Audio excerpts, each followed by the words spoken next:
Apakah hukum bertanding dalam pertandingan bola sepak kerana ada pihak yang membenarkan demonstrasi berdalih dengannya? Bagus ni soalan ni. Saya minum ayak lah saya nak ambil stamina.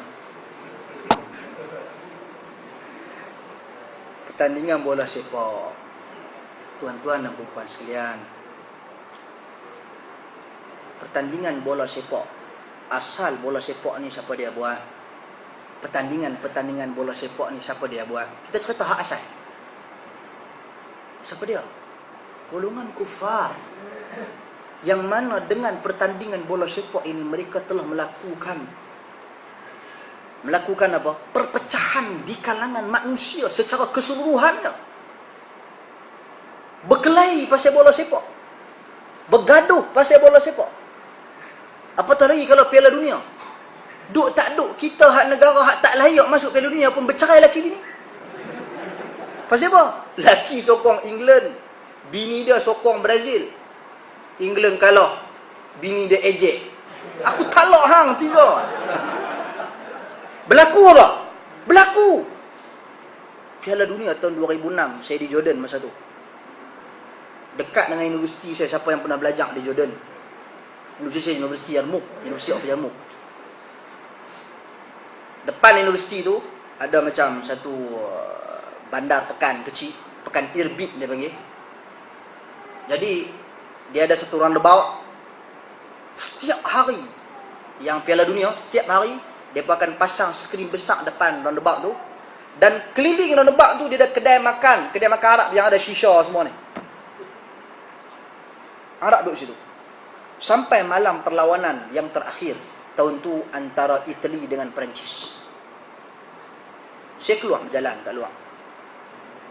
Saya tengok masa tu di Jordan, masa tu musim sederhana lah, tak sejuk dah, kurang dah sejuk. Saya keluar habis beli makan, tengok duk bergaduh. Arab bergaduh. Pasal apa? Pasal malam tu Itali menang, Perancis kalah. Malam tu Zinedine Zidane dia tanduk orang. Dia tak tanduk bola. Malam tu kan, hak tanduk orang tu. Jadi pakat Mekeli Arab, Mekeli ni baling kerusi, baling shisha yang isap tu lawan baling tu. Geng belah ni baling geng roundabout belah ni lawan baling. Tuan-tuan, Jordan tak layak Piala Dunia pun. Depa tak layak masuk Piala Dunia pun. Tapi bergaduh, mekelahi kerana perkara tersebut. Yang untung geng-geng hak main judi ni. Perjudian. Tu pun berebut sebahagian daripada negara Islam untuk menganjurkan Piala Dunia. Antaranya yang telah menang dalam penganjuran ini Qatar tahun 2000 berapa saya tak ingat. Cek balik. Qatar menang. Sepatutnya buat demonstrasi. Kalau nak buat jugalah demonstrasi ni, buat halang hak tu dulu. Tuan-tuan, kalau nak buat, kita tetap kata tak boleh. Tapi nak berdalilkan berkumpul. Tuan-tuan dan puan sekalian, adakah berkumpul menonton bola sepak sesuatu yang syar'i? Saya bagi, ini kita bercakap dari sudut agama. Oh, jangan kira tak boleh. Oh, bola tak boleh. Tak kira orang kata apa ni, bola keras sangat. Tuan-tuan, keras sangat ke apa keras ke? Pertama sekali, pemain bola sepak membuka aurat. Aurat boleh tengok ke tak boleh tengok? Kalau aurat boleh tengok, pasal apa bila Uthman ibn Affan radhiyallahu anhu masuk, Nabi sallallahu alaihi wasallam tutup dan labuhkan kain Nabi. Orang berdalilkan dengan hadis Nabi sallallahu alaihi wasallam selok kain sampai dapat paha Nabi, menunjukkan bahawasanya aurat sampai takat tu. Tuan-tuan, Nabi tak kerat kain dia, berjalan keluar. Kain dia jadi pendek macam seluar pendek. Nabi kain labuh, kadang-kadang Nabi tarik. Kita kerat terus. Asal membuka aurat dan menuntun aurat adalah perbuatan yang haram.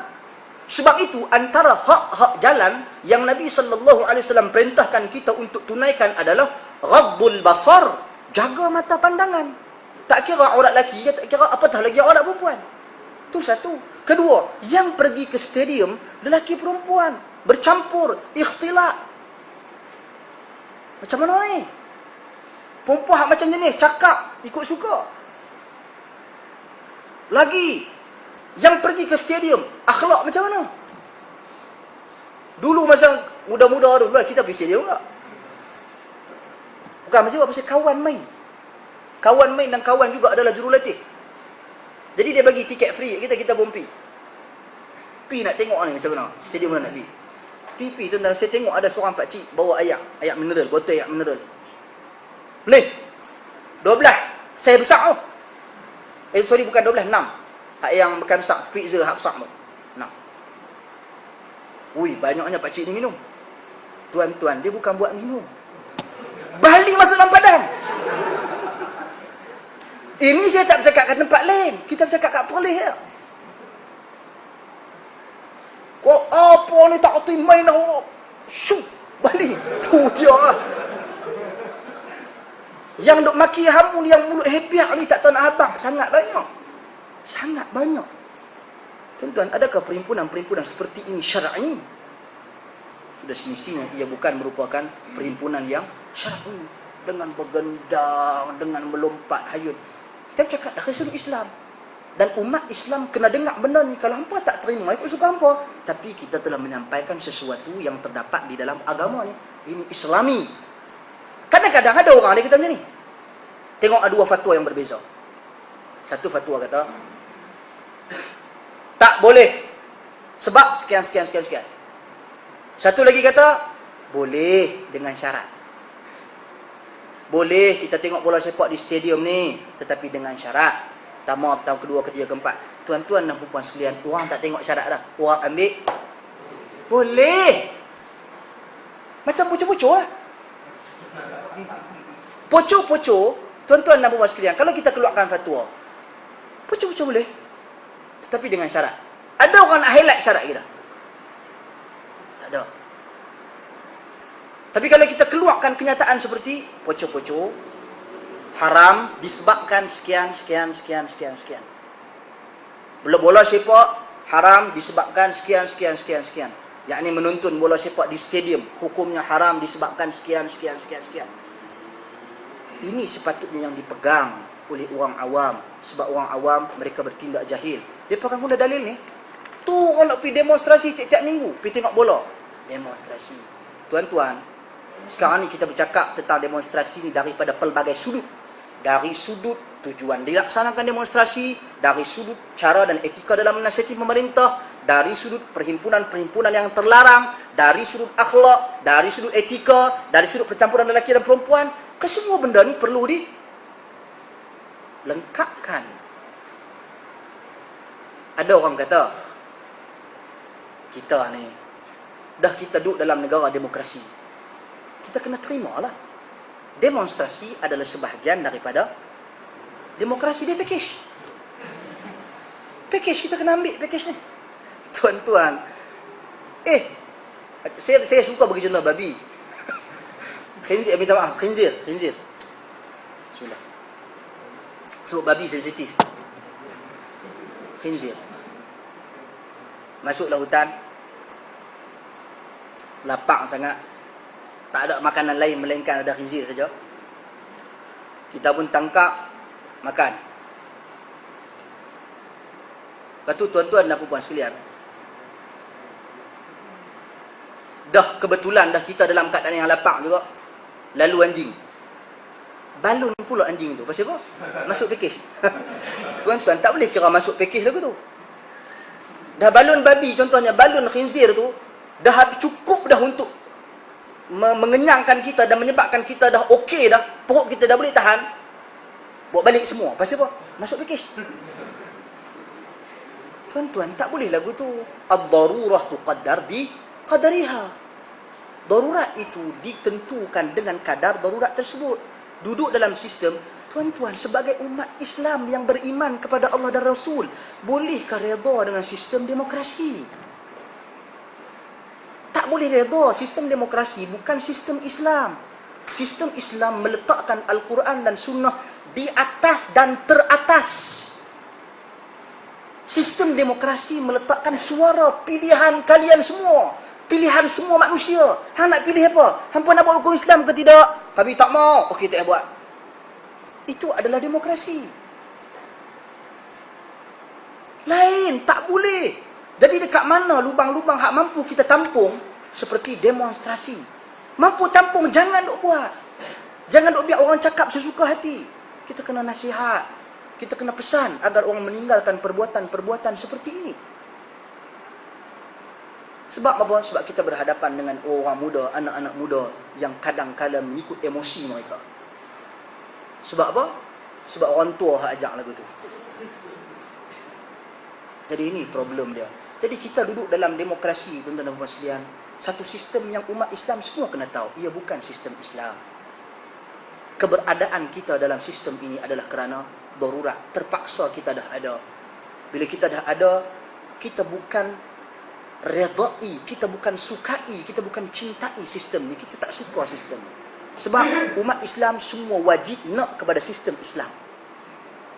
Mesti ada terlintas perasaannya inginkan sistem Islam, walaupun ianya tak mampu dilaksanakan.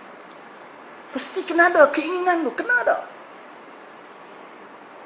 Jadi tuan-tuan dan puan-puan sekalian, benda ni saya rasakan clear. Adapun nak kiaskan demonstrasi dengan pertandingan bola sepak, yang ni sangat-sangat tak bijak lah. Allah. Lagi soalan di sini, penambahan sayyidin dalam selawat adalah satu perkara yang tiada ittiba'. Bagaimana jika dalam khutbah Jumaat khatib melakukan penambahan dalam selawat? Adakah khutbah itu sah? Oh, sah Allah. Penambahan sayyidina ni, para ilmuwan bersepakat sekiranya penambahan itu berlaku di dalam lafaz selawat yang Nabi SAW ajak didik kita, maka itu boleh dikategorikan sebagai penambahan yang bersifat bid'ah. Akan tetapi sekiranya ia merupakan satu sebutan, contoh Sayyiduna Muhammad SAW bersabda, maka ini diperselisih oleh para ulama. Dia tak termasuk dalam lafaz selawat, berbeza dengan yang termasuk dalam lafaz selawat. Lafaz selawat adalah ta'abbudi. Ta'abbudi maksudnya tak boleh tambah, tak boleh kurang. Mana hak Nabi ajak? Sebut. Adapun perkataan kata-kata pujian ke atas Nabi SAW seperti Sayyiduna wa Habibuna, contohnya Muhammad SAW, perkataan-perkataan ini diperselisih oleh ahli ilmu. Kalau ikut sebahagian daripada para ulama seperti Syekh Hafiz Al-Hakami, di antara ilmuwan Islam yang mengharuskan penambahan Sayyiduna selain daripada lafaz selawat. Jadi masalah ni masalah khilaf dan jangan kita besar-besarkan ia cuma cara kefahaman dan cara memuji Nabi sallallahu alaihi wasallam. Benarkah setiap perkara berkaitan dengan halal dan haram ada penjelasan dari Nabi, atau terdapat juga beberapa perkara yang Allah tidak jelaskan? Tuan-tuan, secara asal dan dasarnya semua perkara telah dijelaskan oleh Allah Subhanahu wa taala dan Rasul sallallahu alaihi wasallam. Sebab Nabi dah habaq, tidak ada sesuatu perkara pun yang mampu mendekatkan kamu dengan syurga melainkan aku telah menceritakannya. Dan tidak ada satu perkara pun yang mampu menjauhkan kamu daripada neraka melainkan aku telah menceritakan dan menyampaikan kepada kamu semua. Menunjukkan Nabi dah sampai semua. Melainkan perkara-perkara yang kita kategorikan sebagai fiqhun nawazil, perkara-perkara yang baru, perkara-perkara yang terkini. Contoh yang berkaitan dengan muamalat banyak, perbankan, perkara yang berkaitan dengan tib, kedoktoran. Kemudian perkara-perkara yang berkaitan dengan, contoh kita katakan demonstrasi. Demonstrasi ini sebenarnya merupakan perkara yang baru. Zaman Nabi SAW tak ada. Ia mula berlaku di zaman Uthman ibn Affan radhiyallahu anhu. Uthman ibn Affan. Ini adalah sejarah asal demonstrasi. Siapa dia buat dulu? Abdullah ibn Saba. Abdullah ibn Saba al-Yahudi. Tuan-tuan, Yahudi yang mula-mula buat benda ni. Sebab apa? Sebab dia nak mewujudkan persekitaran sesama umat Islam. Jadi heran pada hari ini manusia yang meredai, yang saya heran. Ada orang kata macam ni, kita tak payahlah pergi. Biarlah orang nak pergi, biar pergi kat mereka lah. Tapi kita jangan pergi. Saya heran, di mana sikap kita la yu'minu ahadukum hatta yuhibba li akhihi ma yuhibbu li nafsihi? Di mana sikap kita kasih kepada saudara kita seperti kita kasih diri kita sendiri? Kalau kita tak ingin ditangkap, Kalau kita tak ingin tergolong di kalangan orang-orang yang dicop penentang kerajaan dan sebagainya, mengapa kita ingin kawan-kawan kita sedemikian rupa? Kita juga kena benci benda tu, tuan-tuan sekalian. Kita kena sayang kawan-kawan kita, kita kena sayang sahabat-sahabat kita. Ini konsep kesempurnaan iman yang diterapkan oleh Nabi SAW dalam ukhuwah, dalam persaudaraan. Maka kita kena larang kawan-kawan kita daripada menyertai perkara-perkara seperti ini. Bukan kerana kepentingan sesiapa, tetapi kerana mafsadahnya lebih buruk. Sebab tu saya sendiri secara ni tuan-tuan dan puan sekalian telah mencadangkan supaya demonstrasi ini diharamkan terus. Apa jua demonstrasi. Demonstrasi Palestin ke, demonstrasi UMNO ke, PKR ke, PAS ke, haram semua. Tak payah demonstrasi. Supaya ia tidak membuka jalan-jalan kepada keburukan. Ada orang kata, Ustaz, pasal apa nak haramkan demonstrasi Palestin? Itu bagus tu. Bagus apa? Demonstrasi Palestin bila? Demonstrasi Palestin yang mampu menghentikan kezaliman Israel. Yang mampu membuat Amerika berubah tindak arah mereka, tindak tanduk mereka. Bila kesan demonstrasi menyebabkan Israel berhenti serang orang Palestin. Dahlah kita buat keluar duit, buat poster, lepas tu pergi bakar. Tu satu dah melakukan satu pembaziran yang besar. Sepatutnya panggil orang ramai kumpul semua, buat satu seminar, cerita pasal Yahudi, cerita pasal Zionis. Ini sepatutnya kita pakai dia untuk pengisian ilmu. Semangat tak lama. Tuan-tuan dan puan sekalian, dengan demonstrasi ni hak mau isap rokok apa ramai. Guna puntung rokok bakar poster. Rokok mana? Rokok supporter antara supporter terbesar Yahudi. Hang dok maki hamun Yahudi. Ni. Apa temanku? La haula.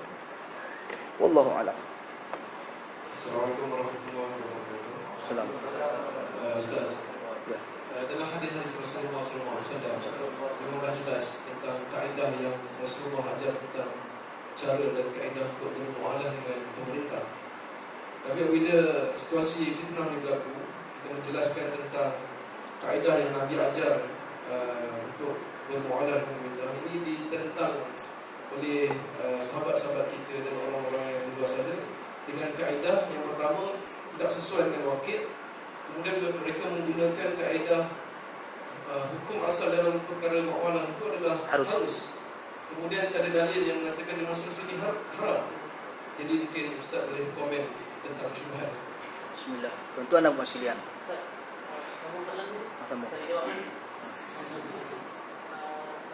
Saya kok anda tak teringat dah sama. Anda settle ni dulu. Tak sama. Syubhat yang ditambah lagi tu, contoh dia macam dulu zaman Nabi dia tak ada tetapan harga. Sekarang dia tetapan harga. Yang itu contoh dia lagi, zaman dulu nak jumpa pemerintah senang, sekarang susah. Tapi itu dulu tak ada jabatan, tak ada kementerian, tak ada menteri, semua tak ada. Sekarang ada. Jadi dia guna dalil untuk menghalalkan demonstrasi tu. Tuan-tuan, itulah golongan-golongan yang mendahulukan rasional mereka daripada nas Al-Quran dan hadis. Pakai akal dulu. Dia nak letak akal dulu. Heran bila nak buat sesuatu benda tu nak bagi jadi boleh, dia konalah. Dia kona semua nak buat bagi jadi boleh juga. Tapi bila dia nak kata sesuatu benda tu bid'ah, Maulid Nabi bid'ah, dia tak konalah. Direct bid'ah.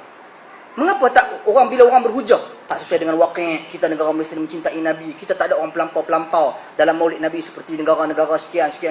Kita tak ada pelampau dalam ibadat tarikat. Kita ada balon tarikat, kita ada balon Maulid Nabi. Masa Maulid Nabi kita kata tutup jalan-jalan menyebabkan orang sesat tak boleh lalu. Tapi mai demonstrasi pada hari ini tak apa. Tuan-tuan dan puan sekalian, tak apalah yang tu beletiak saja. Kembali kepada soalan tadi ni. Tuan-tuan, balik pada soalan tadi, tak sesuai dengan waqi'. Pertama sekali, memang tidak ada dalil pengharaman demonstrasi. Sebab demonstrasi itu bid'ah. Sebab tu tak ada dalil haram dia. Mana ada Nabi habaq Maulid Nabi itu haram? Mana Nabi habaq baca Yasin malam Jumaat itu haram? Sebab apa? Sebab benda tu bid'ah. Tuan-tuan dan puan kena tahu bahawasanya kata Nabi SAW dalam hadis, ad-dinun nasiha. Agama itu adalah nasihat. Bererti nasihat itu ibadat apa tidak? Nasihat itu adalah ibadat. Bila nasihat itu adalah ibadat, Nabi membezakan. Kata Nabi, kepada para sahabat bila sahabat tanya, untuk siapa nasihat? Lillah wa li rasulihi wa li a'immatil muslimin wa ammatihim. Untuk Allah, untuk Rasulnya, untuk pemerintah dan untuk manusia umumnya. Isyarat ini menunjukkan perbezaan cara kita bermuamalah dengan keempat-empat peringkat. Cara bermuamalah dengan Allah beza dengan cara bermuamalah dengan Rasul. Cara bermuamalah dengan Rasul beza cara bermuamalah dengan pemerintah. Cara bermuamalah dengan pemerintah berbeza dengan cara bermuamalah dengan rakyat biasa. Benda ni adalah asas. Jadi bagaimana cara Nabi SAW diajar kita dalam berkomunikasi dengan pemerintah? Benda ni kita kena clear. Orang kata demonstrasi adalah wasilah. Wasilah. Dia bukan asal. Dia hanyalah wasilah. Hanyalah perantara saja untuk mencapai sesuatu yang asal. Untuk mencapai ibadat. Tuan-tuan dan puan-puan sekalian, kita kena ingat, wasilah ini dalam kaedah fiqh mana boleh terlepas daripada maqasid, mana boleh tercerai daripada maqasid. Wasilah untuk melakukan sesuatu perkara mesti sentiasa terikat dengan maksud tujuan pensyariatan ibadat tersebut. Mesti. Orang kata demonstrasi adalah wasilah untuk menasihati. Tujuan dalam menasihat secara asalnya, maqasid disyariatkan nasihat itu, dia tak lari daripada penjagaan lima perkara. Sama ada penjagaan agama, penjagaan akal, penjagaan jiwa, penjagaan keturunan, penjagaan maruah. Tujuan nasihat, bahkan tujuan apa jua ibadat, nak menjaga lima perkara ni. Pensyariatan. Ni maslahah dia panggil. Daruriyat khams. Perkara yang lima. Jadi, tuan-tuan dan puan-puan sekalian, dalam nak menggunakan wasilah untuk menasihati, mesti meraihkan kelima-lima ni. Adakah demonstrasi meraihkan kelima-lima perkara ni? Meraihkan harta benda manusia? Tak. Dalam demonstrasi, apatah lagi nak menduk ramai ni, berapa ratus ribu orang ni, mampukah menjaga keselamatan harta benda? Tak mampu. Mampukah menjaga agama pegangan manusia? Mampukah? Tak mampu. Tak ada siapa kata boleh. Tak ada siapa kata aku boleh jaga tiap-tiap orang yang bercakap ini. Aku boleh pastikan mereka tidak mengeluarkan celaan, cercaan, makian. Ada orang kata pula, oh kalau polis tak provok, tak ada lah. Tuan-tuan dan puan-puan sekalian, saya heran. Tak habis-habis daripada dulu sampai lah ni, sampai bila-bila duk tuduh polis. Wallahu a'lam, benda tu berlaku apa tidak? Mungkin pernah berlaku, mungkin, semua mungkin. Jadi benda ni terdedah. Siapa-siapa yang pernah menyertai demonstrasi dulu, saya pun pernah jadi demonstrasi, saya tahulah. Tahun 99 dulu, tu cerita dulu. Kita tahu apa yang dibuat dalam demonstrasi. Tidak lain dan tidak bukan, hanyalah kerosakan. Tuan-tuan dan puan-puan sekalian, mampukah penjagaan dari sudut maruah apabila umat Islam caci maki antara satu dengan yang lain, membongkarkan keaiban manusia di khalayak ramai dan sebagainya? Jadi wasilah ini sampai bila-bila dia ada keterikatan langsung dengan maqasid. Tak boleh pisahkan. Depa pandai masa depa nak cakap, depa pisahkan ikut suka depa. Masa kita cakap, oh tak tengok maqasid, tak tengok kaedah mana? Tuan-tuan dan puan-puan sekalian, pelik kadang-kadang orang ni dia nak mendahulukan kaedah-kaedah dia daripada nas Al-Quran dan Al-Hadis. Memang tak ada dalil tentang pengharaman, tetapi ada dalil tentang man ahdatha fi amrina ma laysa minhu fahuwa raddun. Barang siapa yang mengada-ngadakan perkara yang baru di dalam agama kami yang bukan daripada agama kami, maka ia merupakan perkara yang tertolak. Pasal apa? Pasal orang yang buat demonstrasi, saya heran depa ni. Depa kata demonstrasi boleh. Depa guna dalil. Bila guna dalil, benda tu jadi apa? Jadi ibadat ke? Ibadat ke tak? Tidak ibadat. Itu saya heran. Macam mana depa tiba-tiba pula nak pergi kata benda ni hanya wasilah saja. Wasilah pun hampa guna dalil untuk mengharuskan. Guna dalil hadis tentang jiran, guna hadis menegur pemerintah di khalayak ramai, guna hadis Umar Al-Khattab radhiyallahu an masuk Islam secara terang-terangan, Abu Dhar, guna hadis demonstrasi para sahabat buka bau, bertawaf, ittiba', buka bau, lari anak 3 pusingan. Tuan-tuan, itu semua tu bukan demonstrasi. Demonstrasi yang kita fahami ada dua ciri-ciri. Pertama, berkumpul. Kedua, menggambarkan rasa tak puas hati. Adakah orang buat demonstrasi? Buat demonstrasi kerana kami setuju harga minyak naik. Kami setuju harga minyak naik. Tak ada. Orang tak buat demonstrasi tak cerdik lagu tu. Orang buat demonstrasi menggambarkan rasa tak puas hati. Mereka tak puas hati bila? Pasal minyak naik. Sebab tu buat demonstrasi. Jadi dua ciri-ciri demonstrasi. Berkumpul dan menggambarkan rasa tak puas hati. Adakah ini ditunjuk di dalam hadis Nabi? Dalam kesemua hadis Nabi tak ada. Melainkan satu hadis. Hadis apa? Hadis jiran tadi. Hadis jiran. Menggambarkan rasa tak puas hati kepada jiran dia. Pasal jiran dia menyakiti dia. Jadi Nabi suruh buat keluar barang-barang dia pergi ke tengah. Ke tengah apa? Ke tengah jalan. Ada beberapa isu kita nak bangkitkan daripada hadis ini. Bagi faham betul-betul. Tuan-tuan dan puan-puan sekalian. Pertama, apa Nabi SAW suruh dia buat? Nabi suruh dia pergi panggil itu kampung lah. Tak ada. Bila orang lalu, bagi tahu saja. Dan dia buat keluar barang-barang dia pergi tengah jalan. Kita hari ni buat keluar apa? Nak buat demonstrasi, buat keluar barang depan rumah, tak depan rumah. Pasal apa? Tak boleh dia kerjaan. Itu baru cara dia. Kalau nak buat demonstrasi seperti mana yang dijelaskan oleh Nabi SAW.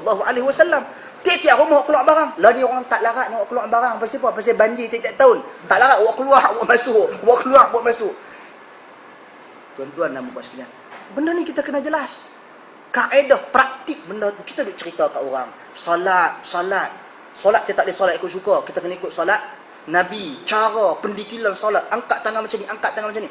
Jadi benda yang sama juga dalam kaedah menasihati. Tadi muamalah antara jiran dengan jiran, tapi kita telah kiaskan, salah kias muamalah antara pemerintah dengan rakyat. Lain dah. Jadi tuan-tuan dan puan-puan sekalian, apatah lagi hak-hak jalan. Saya duk kata, depa duk ambil hak saya kata dalam internet tu, depa duk ambil haram. Hak tu saja depa ambil. Oh ni mudah saja menjatuhkan hukum. Padahal kita dah berbuih mulut cakap 15 minit. Yalah, televisyen mana dia nak ambil semua? Dia nak ambil hak-hak. Hak-hak tu yang boleh tarik minat orang, yang boleh orang jadikan tagline. Dia ambil hak tu dia tayang. Yang berbuih mulut kita cakap 20 minit dah, dia tak ambil sepatah pun. Kita jelas daripada Al-Quran, dari sudut kaedah masalih mursalahnya, dari sudut ini perbuatan ulama-ulama salaf, satu habuk tak ambil. Jadi tuan-tuan dan puan sekalian, jangan mudah nak kata kat orang ni. Sebab tu kalau video ni ditonton balik, banyak nampak kecacatan dia. Tengok balik, kat sini salah. Depa nak cari salah. Depa bukan nak cari kebenaran untuk mengikuti kebenaran. Sekarang ni terpulanglah. Kalau hampa nak sokong dan nak buat demonstrasi ni, terpulang kepada hampa. Tapi kami mengasihi kalian semua. Janganlah melibatkan diri dalam demonstrasi apa jua jenis demonstrasi pun, kerana ia tidak mendatangkan manfaat dan ia tidak mampu untuk memastikan kita mencapai tujuan dan matlamat. Sebaliknya, sibukkanlah diri dengan berusaha untuk memurnikan akidah umat. Buat kaji selidik tentang kekurangan-kekurangan, kerencatan-kerencatan akidah umat Islam akhir ini yang wajib kita semua perbetulkan dan perjelaskan kepada masyarakat umat manusia kesemuanya tentang agama ini tanggungjawab kita. Jadi tuan-tuan dan puan sekalian, kita sebab yang kita pergi jawab, sebab kita sedih ada daripada kalangan orang yang dia mempertahankan. Tapi perbincangan-perbincangan yang dibawa ada di antaranya bukan bertujuan untuk sindir-menyindir antara satu dengan yang lain. Biarlah perbincangan-perbincangan ini kekal dalam konteks ilmiah. Tapi bila mula sindir-menyindir antara satu dengan yang lain, kau ni balung kau ni, dia jadi tak ilmiah. Bahkan ada orang cuba menggunakan dalil bahawasanya saya terlibat saman Kerajaan Negeri Sembilan. Oh, ini menunjukkan bahawasanya salah satu cara melawan pemerintah. Tuan-tuan, ni bagilah berakal sikit. Sumber agama kita nombor 1 bukan Fathul Bari. Sumber agama kita Al-Quran, As-Sunnah, sahabat Nabi. Fathul Bari tak masuk dalam senarai pun. Khilaf pun tak ada. Walau saya buat, kalau salah sekalipun, saya tak boleh dijadikan sebagai dalil. Kalau bagi dalil, kalau gunakan diri saya sebagai satu dalil, apa yang saya kata adalah dalil, rosak umat manusia. Seolah-olah saya meletakkan kedudukan saya seperti orang yang meletakkan syariat. Tak boleh. Jangan jadikan saya sebagai dalil. Adapun tindakan kami buat tu, kami meeting panjang, sembang panjang, tanya para ahli ilmu, tanya para ulama setempat dan juga ilmuwan Islam di luar sana, mengambil kata-kata dan pandangan orang-orang penting dalam kerajaan. Tanya. Dan saman tu kita kena faham. Jangan ingat saman tu benda-benda perkataan hak tak elok. Polis saman orang saman. Kita bila sebut saman, sebut bagi cengeng. Cuba sebut saman bagi lembut tengok. Saman. Kan dia jadi lembut sikit, mana ada. Dia sebut saman. Saman tu memang nampak lagu garang. Tapi tuan-tuan dan puan-puan sekalian, saman Kerajaan Negeri Sembilan dalam erti kata meminta penjelasan daripada Kerajaan Negeri Sembilan untuk menjelaskan bagaimana boleh berlaku wujudnya enactment jenayah syariah Negeri Sembilan yang menyelisihi dan bercanggahan dengan perlembagaan persekutuan. Itu saja permohonannya. Minta hak tu saja. Minta diperjelaskan pasal apa boleh bercanggah. Tuan-tuan tu lawan ke? Kita guna saluran dalam mahkamah ada celaan ke? Ada makian ke? Kokok lagi makin cakap celaka apa semua, bengong kerajaan. Tak ada apa pun. Tak ada celaka, tak ada maki hamun, tak ada apa pun. Berbeza dengan demonstrasi yang apa nak guna. Jangan guna tindakan Fathul Bari untuk mengharuskan demonstrasi. Tak boleh, tuan-tuan dan puan-puan sekalian. Ini satu kenyataan-kenyataan yang jelas bercanggah, yang jelas mendahulukan rasional daripada nas-nas Al-Quran dan juga Al-Hadis. Jadi, kesimpulan daripada cerita panjang ni, saya tak mau panjang-panjang dah. Kesimpulan dari cerita panjang ni, memang tak dinafikan berlaku perselisihan pendapat dalam isu demonstrasi. Cuma nilailah dengan cara yang adil. Jadikan Al-Quran dan juga As-Sunnah sebagai dalil yang jelas. Jangan sama sekali kita bila kita nak guna Quran dan As-Sunnah kita ambil contoh untuk menyokong demonstrasi. Tapi bila Al-Quran dan As-Sunnah bercakap tentang etika dan adab-adab dalam menasihati pemerintah, kita cuba takwilkan. Tuan-tuan, nas Al-Quran dan hadis sangat jelas. Perbuatan para sahabat dan generasi salaf sangat-sangat jelas. Praktikkan ia dan amalkan ia. Nescaya ia mendatangkan manfaat untuk umat ini. Kalau orang tanya apa alternatif dia kalau tak boleh buat demonstrasi, banyak lagi saluran-saluran yang lain yang boleh kita manfaatkan. Saluran yang paling kuat, yang paling orang panggil apa? Efisien. Yang paling berkesan adalah doa kepada Allah Subhanahu wa taala. Kita doa bagi kita kaya, jarang kita doa bagi pemerintah itu baik, bagi pemerintah itu berubah, bagi pemerintah itu mendapat rahmat petunjuk hidayah daripada Allah Subhanahu wa taala. Bayangkan sekiranya manusia yang beriman kepada Allah pakat-pakat berdoa agar pemerintah menjadi baik. Tapi oleh kerana kurangnya keyakinan manusia kepada kekuatan doa itu sendiri, saluran doa, mereka lebih suka saluran demonstrasi daripada saluran doa. Sedangkan doa adalah pensyariatan yang sangat jelas daripada Allah Subhanahu wa taala dan Rasulnya sallallahu alaihi wasallam. Kedua, bersabarlah dengan apa yang berlaku. Kalau orang nak tanya kat kita, okey, kalau mak pak hang pemerintah bunuh, nak kata apa? Tuan-tuan, ini semua adalah mainan-mainan emosi pelaku-pelaku bid'ah. Tuan-tuan dan puan-puan sekalian, kalau mak ayah dibunuh, contohnya seseorang, kalau mak ayah dibunuh oleh pemerintah, memang pemerintah zalim. Tapi tindakan yang sewajarnya, orang yang mak ayah dia dibunuh oleh pemerintah, apa dia? Dia tetap kena bersabar. Dia boleh memberontak ke? Dia boleh memberontak ke? Tak boleh. Kalau dia memberontak sekalipun, perbuatan dia kategori haram. Dia tak boleh memberontak.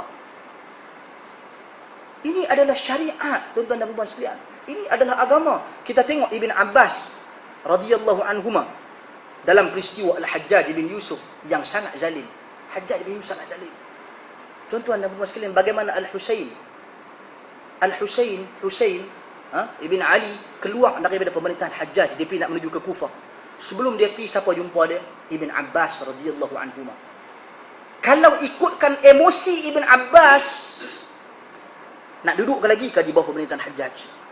Ibn Umar radhiyallahu anhuma yang cintakan Nabi, yang cintakan sunnah Nabi, nak duduk lagi ke di bawah pemerintahan Hajjaj bin Yusuf?